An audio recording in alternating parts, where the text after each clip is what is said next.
Kerala university FIUGPയിലെ AAC കോഴ്സായിട്ടുള്ള business communication second ആ പേപ്പറിലെ മൊഡ്യൂൾ 1 ഒരു essay ആണ് നമ്മളിപ്പോൾ നോക്കാൻ പോകുന്നത്.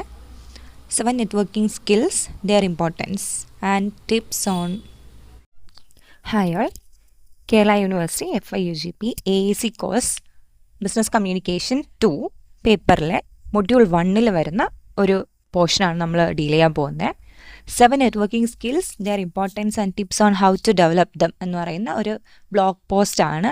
കൃതി ജോഷി എഴുതിയിട്ടുള്ള ഒരു ബ്ലോഗ് പോസ്റ്റാണ് നമ്മൾ നോക്കാൻ പോകുന്നത്. സോ ഇത് നിങ്ങൾ ഈ ഒരു ടൈറ്റിൽ അടിച്ച് നോക്കിക്കഴിഞ്ഞാൽ ക്രോമിലോ ഗൂഗിളിൽ പോയിട്ട് അതടിച്ച് നോക്കി കഴിയുമ്പോഴത്തേക്കും ഇതിൻ്റെ ഒറിജിനൽ ബ്ലോഗ് കിട്ടുന്നതാണ്. നമുക്കതിൻ്റെ ഏറ്റവും അത്യാവശ്യമുള്ള കാര്യങ്ങൾ മാത്രം ഒന്ന് ബ്രീഫായിട്ട് നോക്കിപ്പോവാം.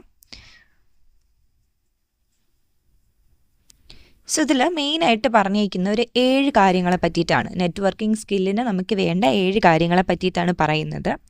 ഇപ്പോൾ ബ്ലോഗിനകത്ത് ഡിസ്കസ് ചെയ്യുന്ന കാര്യങ്ങൾ ബ്ലോഗിൽ കൃത്യമായിട്ട് ആദ്യം തന്നെ പറയുന്നുണ്ട്. What are networking skills, importance of networking skills, 7 networking skills you must develop.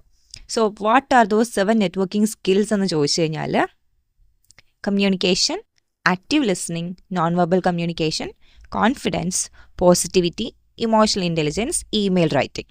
So ഇത് ഈ 3 സാധനങ്ങളെ പറ്റിയിട്ടും കൂടുതൽ ഡീറ്റെയിൽ ആയിട്ട് താഴോട്ട് പറയും. ജസ്റ്റ് ഒന്ന് ആ 7 വേർഡ്സും നമ്മളൊന്ന് ബൈഹാർട്ട് ചെയ്ത് വെക്കുന്നത് നല്ലതായിരിക്കും. സോ ആദ്യം വാട്ട് ആർ നെറ്റ്വർക്കിംഗ് സ്കിൽസ് എന്ന് നോക്കാം. Networking skills refer to the abilities and strategies that facilitate establishing, cultivating and maintaining social connections. What's more, these skills enable individuals to connect with others, exchange ideas and leverage those connections for mutual gain. Developing strong networking skills is essential for professionals in all industries. Doing so allows individuals to broaden their horizons, access new ideas and opportunities, and navigate the complex social dynamics of the workspace. So മെയിനായിട്ട് എന്താണ് networking skills? നമുക്കറിയാം, network എന്ന് പറഞ്ഞാൽ നമ്മൾ use ചെയ്യുന്ന network, mobile data, അതിനേക്ക് നമ്മൾ networking എന്ന് ചില സമയത്ത് പറയാറുണ്ട്. പക്ഷേ ആ ഒരു ഡേറ്റ ഉപയോഗിച്ചിട്ട് ആൾക്കാരുമായിട്ട് നമ്മൾ എങ്ങനെ മിങ്ക് ചെയ്യുന്നു, how are we going to maintain social connections. ഇപ്പോൾ ജോബിലൊക്കെ വളരെ ഇമ്പോർട്ടൻ്റ് ആയിട്ടുള്ള കുറച്ച് ആപ്ലിക്കേഷൻസ് കാര്യമൊക്കെ ഉണ്ട്. ഇപ്പോൾ ഉദാഹരണത്തിന് ലിങ്ക്ഡിൻ, ഇങ്ങനെയുള്ള ഇപ്പോൾ ഏറ്റവും കൂടുതൽ ബിസിനസ് കമ്മ്യൂണിക്കേഷൻസ് നടക്കുന്നത് വാട്സപ്പ് ബിസിനസ്, ഇൻസ്റ്റഗ്രാം ബിസിനസ്, ഇങ്ങനെയൊക്കെയുള്ള കുറേ സോഷ്യൽ മീഡിയ പ്ലാറ്റ്ഫോംസ് ഉണ്ട്. സോ ഇതിൻ്റെ എല്ലാം ഇടയിൽ വെച്ചിട്ട് എങ്ങനെയാണ് നമ്മൾ അതർ ഇൻഡിവിജ്വൽസുമായിട്ട് കണക്ട് ചെയ്യുന്നത്, how are we going to exchange our ideas, പരസ്പരമുള്ള കണക്ഷൻസ് വെച്ചിട്ട് 2 പേർക്കും ഉപകാരപ്പെടുന്ന രീതിയിൽ എങ്ങനെയാണ് ആ കണക്ഷൻസ് മെയിൻറ്റെയിൻ ചെയ്ത് കൊണ്ടുപോകുന്നത്. ഇതൊക്കെയാണ് മെയിൻലി നെറ്റ്വർക്കിംഗ് സ്കിൽസ് എന്ന് പറയുന്നത്. ഇനി importance of networking skills. 1, career advancement. Networking skills let you connect with mentors, industry experts and colleagues in your field who can provide you with valuable insights, advice and opportunity for career growth. നല്ല രീതിയിലുള്ള ഒരു networking skill നമുക്കുണ്ട്. നമുക്ക് ആൾക്കാരുടെ കൂടെ through internet എങ്ങനെ സംസാരിക്കണം, എങ്ങനെ കണക്ഷൻസ് മെയിൻറ്റെയിൻ ചെയ്യണമെന്ന് നമുക്കറിയാമെങ്കിൽ അത് നമുക്ക് ഒരുപാട് ഗുണപ്രദമായിരിക്കും. ഉദാഹരണത്തിന് നമുക്ക് ഒത്തിരി എക്സ്പേർട്സ് ആയിട്ടുള്ള, ഇപ്പോൾ നമ്മളൊരു വളരെ നോവേഴ്സ് ആയിട്ടുള്ള അല്ലെങ്കിൽ ഒരു പുതിയൊരു വ്യക്തിയാണ് ഒരു ഫീൽഡിലേക്കെങ്കിൽ ഒത്തിരി എക്സ്പേർട്സിൻ്റെ കൂടെ നമുക്ക് സംസാരിക്കാൻ പറ്റും. അവരുടെ കയ്യിൽ നിന്ന് നമുക്ക് ഈ അഡ്വൈസസ് കിട്ടും, കുറേ ഇൻസൈറ്റ്സ്, ഇങ്ങനെ ചെയ്യണം, അങ്ങനെ ചെയ്യാൻ പാടില്ല, അങ്ങനെയുള്ള കാര്യങ്ങളൊക്കെ നമുക്ക് മനസ്സിലാക്കാൻ പറ്റും. ഇതെല്ലാം നമ്മുടെ കരിയറിന് ഒരു ബൂസ്റ്റ് ആവും, ഒരു ഗ്രോത്തിന് ഹെൽപ്പ് ചെയ്യും. 2ാമത്തെ point, market yourself and your business. Such skills allow individuals to market themselves to potential employers. It also helps entrepreneurs access funding and resources to promote and grow their business successfully. 2ാമത്തെ കാര്യമാണ്, കരിയറിൽ നമുക്ക് ഉപദേശങ്ങൾ മാത്രം കിട്ടിയെന്ന് കരുതി നമുക്കൊരു advancement ഉണ്ടാവണം എന്നില്ല. നമ്മളൊരു ബിസിനസ് ചെയ്യുന്ന ഒരാളാണ്, നമ്മുടെ കയ്യിലൊരു പ്രോഡക്റ്റ് ഉണ്ടെങ്കിൽ അതിനെ നമ്മൾ അഡ്വർട്ടൈസ് ചെയ്യാനും പറ്റണം. നമുക്ക് നമ്മളെ പറ്റിയിട്ടൊരു മാർക്കറ്റിംഗ് നടത്താൻ പറ്റണം. ആൾക്കാരോട് സംസാരിക്കാൻ പറ്റുന്ന ഒരു പ്ലാറ്റ്ഫോമാണ് ഈ ഒരു സോഷ്യൽ നെറ്റ്വർക്കിംഗ് പ്ലാറ്റ്ഫോംസ് എന്ന് പറയുന്നത്. അതിൽ പോയിട്ട് നമ്മുടെ പ്രോഡക്റ്റിനെ പറ്റി പരിചയപ്പെടുത്താം, അല്ലെങ്കിൽ നമ്മുടെ സ്കില്ലിനെ പരിചയപ്പെടുത്താം. അങ്ങനെ നമുക്കൊരു പൊട്ടൻഷ്യൽ ആയിട്ടുള്ള ബയേഴ്സ് അല്ലെങ്കിൽ വേറെ എംപ്ലോയേഴ്സ്, നമ്മളെ തന്നെ ഹയർ ചെയ്യാൻ പറ്റുന്ന ആൾക്കാർ, അവരൊക്കെ നമുക്ക് കണ്ടുപിടിക്കാൻ പറ്റും. 3, build meaningful relationships. Cultivating relationships through networking can provide A valuable support system of like-minded individuals who can offer advice, encouragement and emotional support. ഇനി ചില നമ്മൾ മൊത്തത്തിൽ പറയാം, ബിസിനസ്സിൽ ശത്രുക്കളുണ്ടാവും, ഒരുപാട് പേരെന്താണ് നമ്മളെ നന്നായിട്ട് വരാൻ സമ്മതിക്കാണ്ടിരിക്കുന്നു. അങ്ങനെയൊന്നുമില്ല.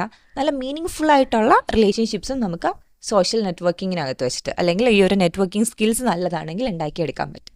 V can help other persons business and they will eventually help us also. So ആ ഒരു അങ്ങോട്ടും ഇങ്ങോട്ടും ഉള്ളൊരു മ്യൂച്വൽ ഹെൽപ്പിങ് നമുക്ക് ഒരു നല്ല റിലേഷൻഷിപ്പ് ഉണ്ടാക്കിയെടുക്കാൻ പറ്റുന്നുണ്ടെങ്കിൽ കിട്ടുന്നതായിരിക്കും. Fourth point is personal development. Networking is a valuable tool for personal growth because it not only assists in building strong skills and relationships, it also enables you to navigate diverse social situations. So നമ്മൾ പല ആൾക്കാരുമായിട്ട് ഈ ഒരു networking സ്കില്ലിലൂടെ നമ്മൾ അവരോട് സംസാരിക്കുമ്പോഴത്തേക്കും നമുക്ക് ചിലപ്പോഴൊക്കെ അവരെ അസിസ്റ്റ് ചെയ്യാനുള്ളൊരു ചാൻസ് കിട്ടും. അതിലും കവിഞ്ഞ് അവരുടെ ജീവിതത്തിൽ നടക്കുന്ന ചില കാര്യങ്ങളെ പറ്റിയിട്ട് നമുക്കറിയാൻ പറ്റും. മേ ബി അവരുടെ ഒരു ബിസിനസ്സിൽ വന്നൊരു പാളിച്ചയാവാം, അല്ലെങ്കിൽ അവരെങ്ങനെയാണ് ഒരു നല്ല ഡീല് ക്രാക്ക് ചെയ്തത്, അതും അല്ലാന്നുണ്ടെങ്കിൽ അവരുടെ മുന്നിൽ വന്ന ഒരു പ്രശ്നത്തിന് അവരെങ്ങനെയാണ് അവർക്കത് സോൾവ് ചെയ്യാൻ പറ്റിയത്. സോ ഇത്തരത്തിലുള്ള കാര്യങ്ങൾ നമുക്ക് അവരുമായിട്ട് സംസാരിച്ച് അറിയാൻ പറ്റും. സോ ഇങ്ങനെയുള്ള പല സോഷ്യൽ സിറ്റുവേഷൻസ് ഇങ്ങനെ ടാക്കിൾ ചെയ്യാൻ പറ്റും. ഫോർ എക്സാമ്പിൾ, ചിലർക്ക് പേയ്മെൻറ്റ് സ്കാംസ് ഒക്കെ സംഭവിക്കാറുണ്ട്. So how can we go through it, അതിന് നമ്മൾ ആരുടെ കൂടെ സംസാരിക്കണം, അങ്ങനെയുള്ള പല കാര്യങ്ങളും നമുക്ക് ഇവരിൽ നിന്നും മനസ്സിലാക്കാൻ പറ്റും. സോ ഇപ്പോൾ പറഞ്ഞത് ഇമ്പോർട്ടൻസ് ഓഫ് നെറ്റ്വർക്കിംഗ് സ്കിൽസിൽ 4 point: career advancement, make yourself and your business, market yourself and your business, 3 build meaningful relationships, 4th one personal development. ഇനിയാണ് നമ്മുടെ എസ്സേയുടെ ക്രസ്റ്റ് ഏരിയ എന്ന് പറയുന്നത് 7 networking skills you must develop. So ഇതിൽ നേരത്തെ പറഞ്ഞ നമ്മുടെ ഒരു സ്കിൽസിനെ പറ്റിയിട്ട് വേണമെങ്കിലും ഒരു ക്വസ്റ്റ്യൻ നമുക്ക് എക്സ്പെക്റ്റ് ചെയ്യാം. അല്ലാന്നുണ്ടെങ്കിൽ ഇനി പറയാൻ പോകുന്ന 7 പോയിന്റ്സിനെ പറ്റിയിട്ടും ഒരു ക്വസ്റ്റ്യൻ നമുക്ക് എക്സ്പെക്റ്റ് ചെയ്യാം. ഫസ്റ്റ് പോയിന്റ് എന്ന് പറയുന്നത് കമ്മ്യൂണിക്കേഷൻ. ഇപ്പോൾ നമ്മൾ നെറ്റ്വർക്കിങ്ങിനകത്ത് പോയിട്ട് വെറുതെ ഇരിക്കുമല്ലോ, നമ്മൾ കമ്മ്യൂണിക്കേറ്റ് ചെയ്യാനാണ് പോകുന്നത്. സോ അത് തന്നെയാണ് നമ്മുടെ first skill.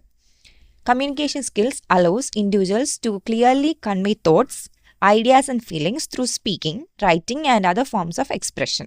Moreover, effective verbal and written communication skills are crucial for expressing ideas and opinion to others.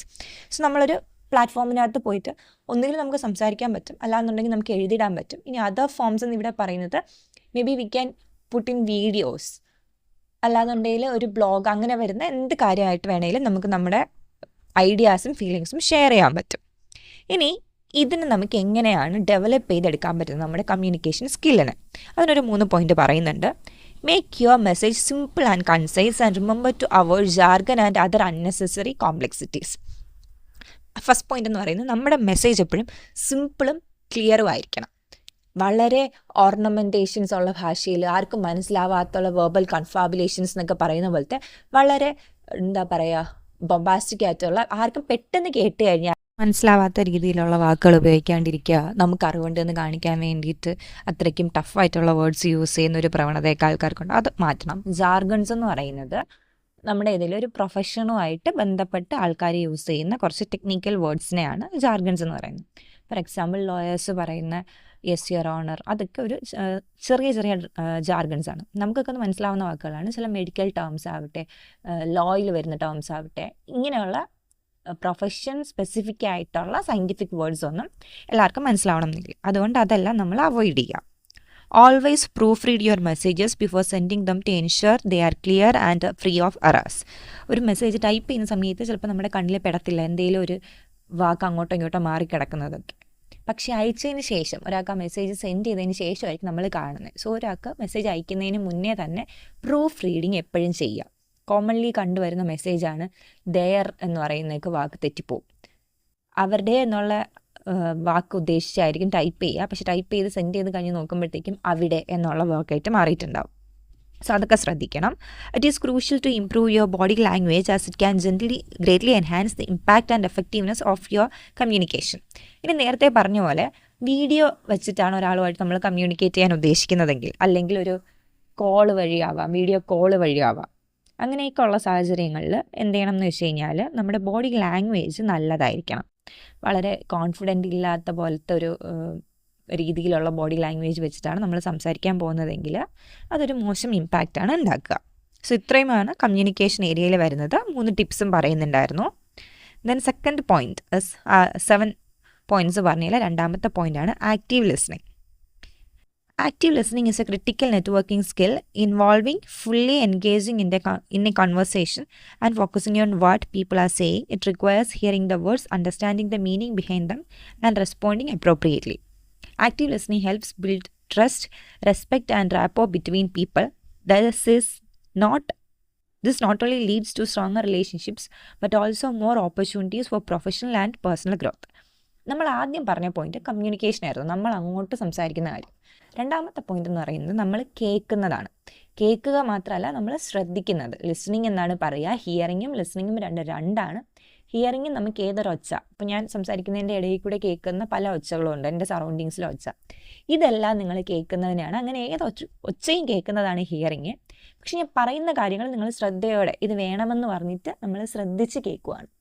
ഇതിനെയാണ് ലിസണിങ് എന്ന് പറയുക. സോ നമ്മൾ വാക്ക് പറയുന്നത് ആദ്യം കേൾക്കണം, പിന്നെ നമ്മുടെ മൈൻഡിലിട്ട് തന്നെ അതിൻ്റെ അർത്ഥം എന്താ നമ്മൾ മനസ്സിലാക്കിയെടുക്കണം. സോ ഇതുപോലെ വേറൊരാൾ അവരുടെ ബിസിനസ്സിനെ പറ്റി ആവട്ടെ എന്തെങ്കിലും ഒരു കാര്യം നമ്മളടുത്ത് പറയുമ്പോൾ വാക്ക് കേൾക്കണം, അർത്ഥം മനസ്സിലാക്കണം, എന്നിട്ട് വേണം നമ്മൾ അപ്രോപ്രിയേറ്റ് ആയിട്ടുള്ള എന്താണോ അതിന് ചേരുന്ന റെസ്പോൺസ് അത് കൊടുക്കാൻ. ഇങ്ങനെ നമ്മൾ ഒരാൾ പറയുന്ന കാര്യം ശ്രദ്ധയോടെ കേട്ടാൽ മാത്രമേ അവരുടെ ഇടയ്ക്ക് നിന്ന് നമുക്കൊരു റെസ്പെക്റ്റ് കിട്ടത്തുള്ളൂ. റാപ്പോ എന്ന് പറയുന്നത് ഒരു കണക്ഷൻ അല്ലെങ്കിൽ ഒരു ട്രസ്റ്റ്.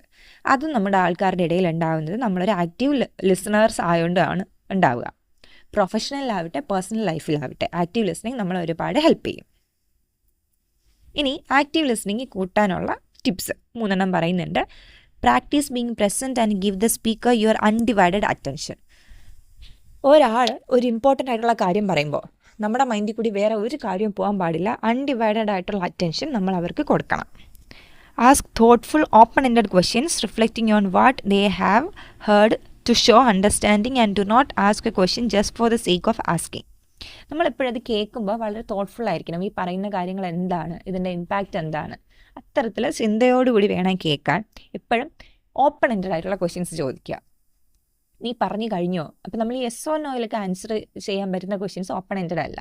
നമ്മളിങ്ങനെ എന്നിട്ട് എന്ത് സംഭവിച്ചു, അത് റിസോൾവ് ചെയ്യാൻ പറ്റുമോ, അങ്ങനെ ഓപ്പൺ എൻഡഡ് ആയിട്ടുള്ള ക്വസ്റ്റ്യൻസ് ചോദിക്കണം.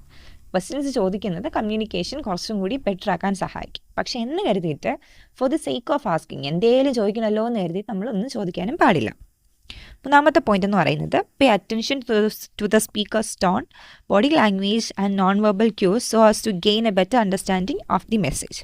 വെറുതെ പറയുന്ന വാക്കുകൾ മാത്രം നമ്മൾ കേട്ടാൽ പോരാ, നമ്മൾ അവരുടെ ടോൺ ശ്രദ്ധിക്കണം, ബോഡി ലാംഗ്വേജ് ശ്രദ്ധിക്കണം, non verbal quiz. Non verbal communication എന്താണെന്നുള്ളത് തൊട്ടടുത്ത പോയിന്റിൽ വരുന്നുണ്ട്. ഇപ്പോൾ ഒരാൾ സംസാരിക്കുമ്പോഴത്തേക്കും ഒന്ന് ടെൻഷൻ ഉണ്ടോ എന്നുള്ളത് അവരുടെ വാക്കുകളിൽ നിന്ന് മാത്രമല്ല, അവരുടെ ഫേസ് കാണുമ്പോൾ, അവരുടെ കണ്ണ് കാണുമ്പോൾ, ഇപ്പോൾ കൈയൊക്കെ വിറയ്ക്കുന്നുണ്ടെങ്കിൽ അപ്പോൾ നമുക്ക് മനസ്സിലാവും അവരുടെ മൈൻഡിൽ എന്താ പോകുന്നതെന്ന്. സോ ഇതെല്ലാം ശ്രദ്ധിച്ച് വേണം നമ്മൾ അറ്റൻഷൻ കൊടുക്കാൻ വേണ്ടിയിട്ട്. ഇതൊക്കെ ശ്രദ്ധിക്കുന്നതിലൂടെ നമ്മളൊരു നല്ല ലിസണർ കൂടെ ആയി മാറും.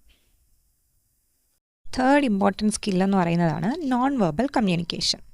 Non-verbal communication is using body language, facial expressions, tone of voice, and other non-verbal cues so that you can express yourself. This is a highly essential and often missed networking skill that can help you convey confidence and professionalism. So ഇതിനകത്ത് എന്തൊക്കെ include ചെയ്യുന്നതെന്ന് വെച്ചാൽ നമ്മുടെ full body language, ഇപ്പോൾ ഒരു സ്റ്റേജിലാവട്ടെ ഒരു വീഡിയോയിലാവട്ടെ നമ്മൾ എങ്ങനെ നമ്മളെ പ്രസൻറ്റ് ചെയ്യുന്നു എന്ന് തുടങ്ങി നമ്മുടെ ഫേഷ്യൽ എക്സ്പ്രഷൻസ്, സംസാരിക്കുന്നതിൻ്റെ ടോണ് മാറുന്നത്, തലയാട്ടുന്നതാവട്ടെ ഒരാൾ സംസാരിക്കുമ്പോൾ, ഒന്ന് മുന്നോട്ട് വന്ന് കേൾക്കാൻ വേണ്ടിയിട്ട് മുന്നോട്ട് വന്നിരിക്കുന്നതാവട്ടെ, സീറ്റിൻ്റെ എഡ്ജിലോട്ട് വരുന്നത്, അങ്ങനെയുള്ള എല്ലാ കാര്യങ്ങളും ഇതിൻ്റെ ഉള്ളിലാണ് വരുന്നത്. നമ്മൾ എത്രമാത്രം കോൺഫിഡൻ്റ് ആണ് ഒരു കാര്യം പറയാനെന്നാവട്ടെ, എത്രമാത്രം പ്രൊഫഷണൽ ആണ്. ഒരാൾ സംസാരിക്കുമ്പോഴത്തേക്കും താടിക്ക് കൈ കൊടുത്ത് ശ്രദ്ധിക്കാതെ ഇരിക്കുന്നതൊക്കെ വളരെ അൺപ്രൊഫഷണലാണ്. ഇതൊക്കെ നമ്മൾ നമ്മുടെ നോൺ വെർബൽ കമ്മ്യൂണിക്കേഷനിലൂടെയാണ് മറ്റൊരാളെ അറിയിക്കുന്നത്. എപ്പോഴും കമ്മ്യൂണിക്കേഷൻ എന്ന് പറയുന്നത് വെർബൽ ആയിരിക്കണമെന്ന് നിർബന്ധമില്ല. ഇനി നമ്മുടെ നോൺ വെർബൽ കമ്മ്യൂണിക്കേഷൻ എങ്ങനെ ഇംപ്രൂവ് ചെയ്യാം എന്നുള്ളതിൻ്റെ ടിപ്സാണ്. Pay attention to the tone of your voice and observe how it impacts others. നമ്മുടെ സംസാരിച്ച് തുടങ്ങുമ്പോൾ തന്നെ നമ്മുടെ ടോൺ എങ്ങനെയാണ് ആൾക്കാർ നമ്മുടെ ടോൺ റിസീവ് ചെയ്യുന്നത്. സോ ഇപ്പോൾ ഫ്രണ്ട് റോയിലിരിക്കുന്ന ആൾ പെട്ടെന്നൊന്നും മുഖം ചുളിക്കുവാണ് നമ്മൾ സംസാരിച്ച് തുടങ്ങി കഴിയുമ്പോൾ എന്നുണ്ടെങ്കിൽ മേ ബി നമ്മുടെ വോയിസ് ഒത്തിരി ഒച്ചത്തിലായതുകൊണ്ടായിരിക്കാം. ഏറ്റവും പുറകെ വശത്തിരിക്കുന്ന ആൾക്കാർ കുറച്ചും കൂടി മുന്നോട്ട് വന്നിരിക്കുവാണെങ്കിൽ അതവർക്കത് കേൾക്കാത്തതുകൊണ്ടായിരിക്കാം. ഇങ്ങനെയുള്ള പല കാര്യങ്ങളും അവരുടെ നോൺ വെർബൽ രീതിയിലുള്ള കമ്മ്യൂണിക്കേഷൻസ് വഴി നമുക്ക് കിട്ടും. Practice maintaining appropriate eye contact but avoid staring for too long. എപ്പോഴും എല്ലാവർക്കും സംഭവിക്കുന്നൊരു കാര്യമാണ്, സംസാരിക്കാൻ വരുമ്പോഴത്തേക്കും ആൾക്കാരെ ഫേസ് ചെയ്യാനുള്ളൊരു മടി. അതുകൊണ്ട് സീലിങ്ങിലോ ഏറ്റവും പുറകിലോ ഇപ്പോൾ ഈവൻ മൈക്കിലോ ഒക്കെ നോക്കി സംസാരിക്കുന്ന ആൾക്കാരുണ്ട്. ഇത് അവോയ്ഡ് ചെയ്യാൻ വേണ്ടിയിട്ട് സംസാരിച്ച് തന്നെ പഠിക്കണം. പോരാത്തതിന് ആൾക്കാരുടെ കണ്ണിൽ നോക്കി സംസാരിക്കാനും പഠിക്കണം. എന്ന് കരുതിയിട്ട് ആരെയും നമ്മൾ സ്റ്റെയർ ചെയ്യാൻ പാടില്ല. നമ്മൾ എന്താ കൂർത്ത് നോട്ടം അല്ലെങ്കിൽ ചിറഞ്ഞു നോക്കുന്നത് ഒഴിവാക്കണം. Use body language to reinforce your verbal message and convey confidence and openness. നമ്മുടെ ശരീരഭാഷ കണ്ടു കഴിഞ്ഞാലോ നമ്മൾ സംസാരിക്കുന്നത് എന്താണോ അതിന് ചേരുന്ന രീതിയിലുള്ള ശരീരഭാഷയാവണം. കോൺഫിഡൻസ് മറ്റൊരാൾക്ക് വന്ന് നമ്മുടെ അടുത്ത് നമ്മൾ അപ്രോച്ചബിൾ ആണ് എന്ന് തോന്നുന്ന രീതിയിലായിരിക്കണം നമ്മുടെ നോൺ വെർബൽ കമ്മ്യൂണിക്കേഷൻ മുന്നോട്ട് പോകാൻ. 4ാമത്തെ പോയിൻ്റാണ് confidence. Confidence is a highly critical networking skill, as confident individuals are more likely to approach new people, initiate conversations, and take risks. They can lead to new opportunities. Additionally, confidence can also help you clearly express your ideas and persuade others to see your perspective, which can be highly beneficial in professional and personal settings. ഒരു കാര്യം നമ്മൾ ഒരാളുടെ പറയുമ്പോൾ എപ്പോഴും ധൈര്യത്തോടുകൂടി തന്നെ പറയണം. ആ ഒരു കോൺഫിഡൻസ് ഇല്ല എന്നുണ്ടെങ്കിൽ ആൾക്കാരിലേക്ക് നമുക്ക് ക്ലിയർ ആയിട്ട് നമ്മുടെ ഐഡിയാസ് എക്സ്പ്രസ് ചെയ്യാൻ പറ്റില്ല. ഇപ്പം നമ്മളൊരു ബിസിനസ് ഐഡിയയും കൊണ്ട് ഒരാളുടെ അടുത്ത് പോവുകയാണ്, അതിൽ നമ്മളെ ഒത്തിരി പേടിച്ചിട്ടാണ് പറയുന്നത്, നമുക്കൊരു ഉറപ്പില്ല ഇത് വിജയിക്കുമോ എന്ന് പറഞ്ഞു കഴിഞ്ഞാൽ നമുക്കൊരു ഇൻവെസ്റ്ററിനെ ഒരിക്കലും കിട്ടാൻ പോകുന്നില്ല. സോ ആ ഒരു കാര്യം മൈൻഡിലിട്ടിട്ട് എപ്പോഴും നമ്മൾ കോൺഫിഡൻ്റ് ആയിരിക്കണം. കോൺഫിഡൻ്റ് ആയിട്ടുള്ള ആൾക്കാർക്ക് മാത്രമേ ഒരു ഓപ്പർച്യൂണിറ്റീസ് കിട്ടാനുള്ള സാധ്യത കൂടുതലായിട്ട് വരത്തുള്ളൂ. ഇനി ഇതിന് വേണ്ടിയിട്ടുള്ള കുറച്ച് ടിപ്സ് എന്ന് പറയുന്നത്, recognise and appreciate your strengths because focusing on one's capabilities is a crucial factor in developing confidence. നമ്മുടെ സ്ട്രെങ്ത് എന്താണെന്നുള്ളത് നമ്മൾ ആദ്യം മനസ്സിലാക്കണം. ഏതെങ്കിലും ഒരു ഏരിയയിൽ നമ്മൾ വളരെ മികച്ച ആൾക്കാരായിരിക്കും, ആ ഏരിയ ഫോക്കസ് ചെയ്ത് വേണം നമ്മൾ മുന്നോട്ട് പോകാൻ. Step out of your comfort zone and try new things. Doing so can help build resilience, improving skills and boost self esteem. എപ്പോഴും നമ്മൾ ഏറ്റവും നല്ലതായിട്ടുള്ള ഏരിയയിൽ മാത്രം നിൽക്കാണ്ട്, കംഫർട്ട് സോണിനകത്ത് നിൽക്കാണ്ട് പുറത്തോട്ട് ഇറങ്ങി പുതിയ കാര്യങ്ങൾ പഠിക്കാനും പുതിയ സ്കിൽസ് ഉണ്ടാക്കിയെടുക്കാനും ശ്രമിക്കുക. Take care of physical and mental well being to make a good impression and boost confidence. Some ways to do so is with regular exercise, enough sleep and dressing appropriately. നമുക്ക് ഏറ്റവും confident ആയിട്ട് comfortable ആയിട്ടുള്ള dress ഇടുക, നല്ലപോലെ exercise ചെയ്യുക, നല്ലപോലെ ഉറങ്ങുക. ഇത്തരം കാര്യങ്ങൾ ചെയ്യുമ്പോൾ നമ്മൾ ഫിസിക്കലി കുറച്ചും കൂടി ബെറ്റർ ആവും. നമ്മൾ ഫിസിക്കലി കുറച്ചുകൂടി ബെറ്റർ ആകുമ്പോഴത്തേക്കും നമ്മൾ മെൻ്റലി കുറച്ചുകൂടി ബെറ്റർ ആവും. അപ്പോൾ നമുക്ക് ഒരു കോൺഫിഡൻസ് കൂടുതലായിട്ടൊരു ബൂസ്റ്റപ്പ് ഉണ്ടാവും.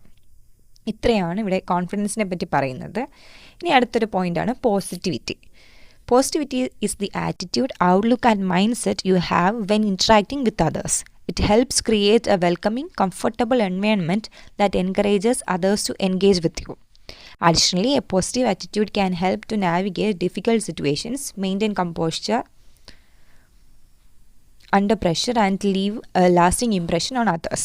So പോസിറ്റിവിറ്റി എന്ന് പറയുന്നത് നമ്മുടെ ഒരു ആറ്റിറ്റ്യൂഡാണ്. എന്ത് സംഭവിക്കും, ഇനി നമ്മൾ എന്താ ചെയ്യാൻ പോകുന്നത് എന്നുള്ള ഒരു ആറ്റിറ്റ്യൂഡിനെയാണ് പോസിറ്റിവിറ്റി എന്ന് പറയുന്നത്. നമ്മൾ വേറൊരാളുമായിട്ട് ഇൻട്രാക്ട് ചെയ്യുമ്പോഴും ആ ഒരു പോസിറ്റിവിറ്റി പുറത്തോട്ട് കൊണ്ടുവരാൻ പറ്റും. എപ്പോഴും നെഗറ്റീവ് പറയുന്ന ചില ആൾക്കാരുണ്ടാവും, നമ്മളവരെ ഈ ദുരന്തങ്ങൾ എന്നൊക്കെ പറയുന്ന ടൈപ്പ് ഓഫ് ആൾക്കാർ. നമ്മൾ അങ്ങനെ ആവരുത്. എന്തൊരു കാര്യവും ഇപ്പോൾ ഒരു ഡിഫിക്കൽട്ടായിട്ടുള്ള ഒരു സിറ്റുവേഷൻ വന്നാൽ പോലും ഓക്കെ ഇതിനെ നമ്മൾ ഓവർകം ചെയ്യും എന്ന് പറയുന്ന ഒരു ആറ്റിറ്റ്യൂഡിനെയാണ് പോസിറ്റിവിറ്റി എന്ന് പറയുന്നത്. ഇനി പോസിറ്റിവിറ്റി മുന്നോട്ട് കൊണ്ടുവരാൻ വേണ്ടിയിട്ടുള്ള 3 ടിപ്പ് എന്ന് പറയുന്നത്, practise gratitude every day to focus on the positive aspects of your life. നമുക്ക് ഒരു ദിവസത്തിൽ ചിലപ്പം ഒരു പോസിറ്റീവായിട്ടുള്ള കാര്യം നമ്മുടെ മുന്നിൽ കിട്ടിക്കാണില്ല, പക്ഷേ എന്നാലും നമ്മൾ നന്ദിയുള്ളവരായിരിക്കണം, നമ്മൾ ഗ്രാറ്റിറ്റ്യൂഡ് ഉള്ളവരായിരിക്കണം. നമ്മൾ ഇന്നത്തെ ദിവസം നല്ല രീതിയിൽ ജീവിച്ച് തീർത്തു എന്നെങ്കിലും ഒരു പോസിറ്റീവ് ആസ്പെക്റ്റ്, ഡെയിലി ഒരു പോസിറ്റീവ് ആസ്പെക്റ്റ് നമ്മുടെ ലൈഫിൽ നമ്മൾ കണ്ടുപിടിക്കണം. Surround yourself with positive people as they help you see the good in every situation. ഞാൻ നേരത്തെ പറഞ്ഞ കുറച്ച് ആൾക്കാരുണ്ടല്ലോ എപ്പോഴും നെഗറ്റീവ് പറഞ്ഞ് നമ്മളെ തന്നെ ഡീമോട്ടിവേറ്റ് ചെയ്യിപ്പിക്കുന്ന ആൾക്കാർ, അവരുമായിട്ടുള്ള കൂട്ടുകെട്ട് ഒഴിവാക്കുക. നല്ല പോസിറ്റീവായിട്ടുള്ള ആൾക്കാർ നമ്മുടെ ചുറ്റിനുണ്ടെങ്കിൽ നമ്മുടെ ലൈഫ് ഓട്ടോമാറ്റിക്കലി പോസിറ്റീവ് ആവും. Focus on finding solutions instead of dwelling on problems. Solutions can help you feel empowered and positive about overcoming challenges. ദിവസം ഒരു പ്രശ്നം കണ്ടുപിടിച്ചാൽ അയ്യോ എനിക്ക് പ്രശ്നമുണ്ടേ എന്ന് പറഞ്ഞുകൊണ്ടിരിക്കാണ്ട് അതിൻ്റെ പരിഹാരം കണ്ടുപിടിക്കുക. എന്നിട്ട് എത്രയും പെട്ടെന്ന് അതൊന്ന് പരിഹരിച്ച് തീർക്കുക. അല്ലാണ്ട് അതിന് എത്ര സമയം വെച്ച് ലാഗടിപ്പിച്ച് മുന്നോട്ട് കൊണ്ടുപോകുന്നുണ്ടോ അത് നമുക്ക് ദോഷമേ ചെയ്യത്തുള്ളൂ. ഇനി 6ാമത്തെ പോയിന്റ് എന്ന് പറയുന്നത് emotional intelligence. Emotional intelligence is the ability to recognize and understand one's emotions as well as those of others. It is one of the more highly valuable networking skills that can help regulate emotions, empathize with others, and use emotional information to guide decision making and behavior. Additionally, emotional intelligence can help to navigate conflict and negotiate effectively. So വേറൊരാളിൻ്റെ അവസ്ഥ നമുക്ക് മനസ്സിലാക്കാൻ പറ്റുന്നത്, അവർ emotionally എന്താണ് നേരിടുന്നത് എന്നുള്ളത് നമ്മൾ മനസ്സിലാക്കുകയും അതിനനുസരിച്ച് നമ്മൾ അവരുമായിട്ട് ഒരു എമ്പതി കാണിച്ച് ബിഹേവ് ചെയ്യുകയും ചെയ്യുന്നതിനാണ് ഇമോഷണൽ ഇൻ്റലിജൻസ് എന്ന് പറയുന്നത്. സോ ഇപ്പോൾ ഫോർ എക്സാമ്പിൾ ഒരു വർക്ക് പ്ലേസിൽ വേറൊരാൾ എന്തെങ്കിലും ഒരു വളരെ ബുദ്ധിമുട്ടിലൂടെ നേരിടുന്ന ഒരു സമയമാണെങ്കിൽ അയാൾക്ക് വീണ്ടും വർക്ക് പ്രഷർ കൊടുക്കാണ്ട് ഇഫ് പോസിബിൾ നമ്മൾ അയാളുടെ ഒരു അവസരം മനസ്സിലാക്കി നമ്മൾ ഒരു കാര്യം ചെയ്തു കഴിഞ്ഞാൽ ഭാവിയിൽ നമുക്കൊരു പ്രശ്നം വരുമ്പോഴും ഇത് റെസിപ്രോക്കേറ്റ് ചെയ്യപ്പെടും, നമുക്ക് തിരികെ ഇത് കിട്ടും. ഇങ്ങനെ ഇമോഷൻസ് മനസ്സിലാക്കിയിട്ട്, പക്ഷേ എപ്പോഴും നമ്മൾ ഇമോഷൻസ് നോക്കി ചെയ്യണം എന്നല്ല, ഇമോഷൻസ് മനസ്സിലാക്കി നമ്മൾ തീരുമാനങ്ങൾ എടുക്കുന്നതിനെയാണ് ഇമോഷണൽ ഇൻ്റലിജൻസ് എന്ന് പറയുന്നത്. അതിൻ്റെ ടിപ്സ് എന്ന് പറയുന്നത് conduct a 360-degree assessment and seek feedback from people around such as managers, friends and colleagues to gain insight into strengths and weaknesses. അപ്പം നമുക്ക് തന്നെ ഒരാളത് ചോദിക്കാം, എന്താണ് നിൻ്റെ സ്ട്രെങ്ത്, എന്തൊക്കെയാണ് നിൻ്റെ വീക്ക്നെസ്സസ്. അത് കേൾക്കുമ്പോൾ തന്നെ ആൾക്കാരുടെ ഒരു ഇമോഷണൽ മെൻറ്റാലിറ്റി നമുക്ക് മനസ്സിലാക്കാൻ പറ്റും. ചിലർ ഒരു ജോലി ചെയ്യുന്നത് ടൈം എന്ന് പറയുന്ന ഡെഡ് ലൈൻ കണ്ടു കഴിഞ്ഞാൽ അവർക്ക് ടെൻഷൻ ഉണ്ടാകാൻ തുടങ്ങും, ആൻസൈറ്റി ഉള്ള ആൾക്കാരായിരിക്കും. ഇങ്ങനത്തെയൊക്കെയുള്ള കാര്യങ്ങൾ നമുക്ക് അവരുമായിട്ട് തന്നെ ഓപ്പൺലി സംസാരിച്ച് മനസ്സിലാക്കാൻ പറ്റും. എന്നിട്ട് നമുക്ക് അതിനനുസരിച്ച് പെരുമാറാൻ പറ്റും. Practise self awareness by paying attention to your emotions in situations where you experience strong emotions. Take a moment to reflect on what triggered them and how to manage them effectively. ഇനി എന്തെങ്കിലും ഒരു പ്രശ്നം ഉണ്ടാകുന്ന ഒരു സമയത്താണെങ്കിൽ ഒരാളിനടുത്ത് പോയി സംസാരിച്ചിട്ട് effectively സംസാരിച്ച് മനസ്സിലാക്കണം, ഓക്കെ അവരെ നമ്മളുമായിട്ടൊരു പ്രശ്നം ഉണ്ടാക്കാൻ അവർ ട്രിഗർ ചെയ്യിപ്പിച്ചത് എന്താണ്, എന്തോ ഒരു കാരണം ഉണ്ടാവുമല്ലോ, അതെന്താണെന്നുള്ളത് നമ്മൾ മനസ്സിലാക്കാൻ ശ്രമിക്കണം. Practice empathy by actively listening to others and putting yourself in their shoes to understand their perspective and emotions. ഒരാൾക്കൊരു ബുദ്ധിമുട്ട് വന്നിരിക്കുമ്പോൾ അത് നമുക്കാണ് വന്നിരുന്നെങ്കിൽ നമ്മൾ എന്ത് ചെയ്യും എന്ന് തോന്നി ഒരു എംപതിയിലൂടെ വേണം എപ്പോഴും പ്രവർത്തിക്കാൻ. അവരുടെ ഷൂസിൽ എന്ന് പറയുന്നത് അതൊരു ഫ്രൈസാണ്. അവരുടെ സ്ഥാനത്ത് നമ്മളായിരുന്നെങ്കിൽ എന്നൊരു ചിന്ത വന്നു കഴിഞ്ഞാൽ നമ്മൾ ആൾക്കാരെ ഉപദ്രവിക്കുന്നത് കുറയും. ഉപദ്രവിക്കുക in the sense mental torture. ഇനി ഏഴാമത്തെ എസെൻഷ്യൽ സ്കില്ലാണ് ഇമെയിൽ റൈറ്റിംഗ് എന്ന് പറയുന്നത്. Networking through email has become a crucial aspect of communication in the professional world. As a result, developing strong email writing skills is essential to effectively correspond with colleagues, clients, and potential business partners. Networking through emails will also help establish and maintain professional relationships, expanding the network of contacts and potentially opening up new career opportunities. നമ്മളിപ്പോൾ പോയിക്കൊണ്ടിരിക്കുന്ന ഈ ഒരു technological വേൾഡിൽ ഏറ്റവും അത്യാവശ്യമുള്ളൊരു സ്കില്ലാണ് email writing skill. മിക്കപ്പോഴും നമുക്ക് നമ്മുടെ സുപ്പീരിയേഴ്സിൻ്റെ അടുത്താവട്ടെ, ക്ലയൻസിൻ്റെ അടുത്താവട്ടെ, കൊളീഗ്സിൻ്റെ അടുത്താവട്ടെ ഏതെങ്കിലും ഒരു പ്രൊഫഷണൽ കാര്യം അല്ലെങ്കിൽ ഒരു പ്രൊഫഷണൽ കമ്മ്യൂണിക്കേഷൻ നടത്തുന്നത് ഈ ഇമെയിൽ റൈറ്റിംഗ് വഴിയാണ്. അപ്പോൾ നല്ല രീതിയിലുള്ള ഇമെയിൽ റൈറ്റിംഗ് എങ്ങനെയാണെന്നുള്ളൊരു കാര്യം നമ്മൾ പഠിച്ചിരിക്കേണ്ടത് അത്യാവശ്യമാണ്. ഇമെയിൽ എഴുതാൻ അറിയാത്തതിൻ്റെ പേരിൽ കരിയർ ഓപ്പർച്യൂണിറ്റീസ് തന്നെ വേണമെങ്കിൽ നമുക്ക് നഷ്ടമായി പോവാം. ഇതിനുള്ളൊരു ടിപ്പ് എന്ന് പറയുന്ന 3 tip: ensure your emails are easy to read and understand, write clear and brief messages, stay on topic and avoid using technical jargon and complicated language. നമ്മൾ കമ്മ്യൂണിക്കേഷനിൽ പറഞ്ഞ അതേ കാര്യം, ആർക്ക് മനസ്സിലാവാത്ത വാക്കുകൾ യൂസ് ചെയ്യാണ്ടിരിക്കുക, ക്ലിയർ ആയിട്ട് തന്നെ മെസ്സേജ് പറയുക, പിന്നെ എന്ത് ചെയ്യുക, ജാർഗൺസും ടെക്നിക്കലായിട്ടുള്ള വേർഡ്സൊക്കെ യൂസ് ചെയ്യാണ്ടിരിക്കുക. Make a good impression by using a professional email address and create a subject that captures the recipient's attention. So email റൈറ്റിങ്ങിൽ എല്ലാവരും കണ്ടിട്ടുണ്ടാകും, സബ്ജക്റ്റ് എന്ന് പറഞ്ഞിട്ടൊരു ഓപ്ഷൻ ഉണ്ടാകും. അവിടെ കൃത്യമായിട്ട് എന്താണ്, what is the purpose of we writing this email എന്നുള്ളത് മെൻഷൻ ചെയ്തേക്കുക, കൃത്യമായിട്ട് തന്നെ മെൻഷൻ ചെയ്യണം. Proofread and edit your email for spelling and grammar and ensure that your message flows smoothly before hitting the send button. ഒറ്റയടിക്ക് എടുത്തങ്ങ് send ചെയ്യാണ്ട് type ചെയ്ത് വെച്ച സാധനം 1-2 തവണ വായിച്ച് നോക്കിയിട്ട് സ്പെല്ലിംഗ് ഓക്കെയാണ്, ഗ്രാമർ ഓക്കെ ആണെന്ന് മനസ്സിലാക്കിയതിന് ശേഷം മാത്രം അയക്കുക. അല്ലാണ്ട് നമ്മൾ വളരെ കമ്മ്യൂണിക്കേഷനിലാവട്ടെ ഭാഷയിൽ നല്ല പ്രാവീണ്യമുള്ള ഒരാളാണെന്ന് മെയിലിനകത്ത് എഴുതി വെച്ചിട്ട് അതിൻ്റെ അകത്ത് തന്നെ സ്പെല്ലിംഗ് മിസ്റ്റേക്ക് ഉള്ളൊരു മെയിൽ അയച്ചു കഴിഞ്ഞാൽ വളരെ ഒരു മോശം ഇമ്പാക്റ്റ് ആയിരിക്കും നമുക്കതിൽ നിന്നും കിട്ടുക. ഇത്രയുമാണ് നമ്മുടെ ഈ എസ്സേക്കകത്ത് പറഞ്ഞിട്ടുള്ള കാര്യങ്ങൾ. ഇതിലൂടെയെല്ലാം സ്ട്രോങ് കണക്ഷൻസ് ബിൽഡ് ചെയ്യാൻ പറ്റും, ലാസ്റ്റിംഗ് കണക്ഷൻസ് ബിൽഡ് ചെയ്യാൻ പറ്റും എന്നുള്ളത് പറഞ്ഞുകൊണ്ടാണ് ഈ ഒരു ബ്ലോഗ് അവസാനിക്കുന്നത്. സോ ആദ്യം തന്നെ ഇവർ കൊടുത്തിട്ടുണ്ടായിരുന്നു എന്തൊക്കെയാണ് നമ്മൾ പഠിക്കാൻ പോകുന്നതെന്നുള്ളത്, ആ കാര്യങ്ങളെല്ലാം ഡീൽ ചെയ്തിട്ടുണ്ട്. നെറ്റ്വർക്കിംഗ് സ്കിൽസ് പഠിച്ചു, ഇമ്പോർട്ടൻസ് ഓഫ് നെറ്റ്വർക്കിംഗ് സ്കിൽസ് പഠിച്ചു, 7 networking skills you must develop എന്നുള്ളത് പഠിച്ചു. അത്യാവശ്യം എളുപ്പമുള്ളൊരു എസ്സേ ആണ്. എല്ലാവരും നന്നായിട്ട് പഠിക്കുക, എക്സാംസിന് നന്നായിട്ട് പ്രിപ്പയർ ചെയ്യുക. Thank you.